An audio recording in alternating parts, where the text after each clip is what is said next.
Thank you, Mr. Speaker, and thank you, Mr. Takano. Thank you, Chairman Miller and Chairman Benishek, for your efforts to improve the quality of care and services delivered to our veterans.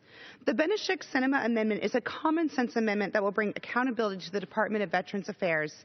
The amendment, based on a bill that Dr. Benishek and I introduced called the Demand for Veterans Act, requires the VA to address problems identified by the VA Office of Inspector General and ensures that individual managers are held accountable if issues remain unresolved.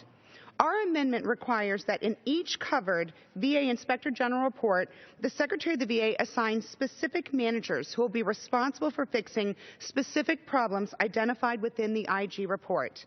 The Secretary must give responsible managers appropriate counseling and plans of action to resolve each covered issue. Bonuses cannot be paid if a covered issue remains unresolved, and how a manager responds to the challenge will be included in that individual's performance evaluation. It is unacceptable that issues raised by the VA Inspector General over and over, from wait times to medical staffing, remain unresolved by the VA.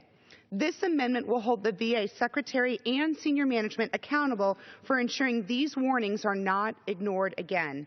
We have a long way to go to change the system and culture at the VA, and I'll continue working with my colleagues on both sides of the aisle to ensure that veterans come first. Again, thank you to our Chairman Miller, Chairman Benishek, and Mr. Takano for your leadership and for your work on veterans issues.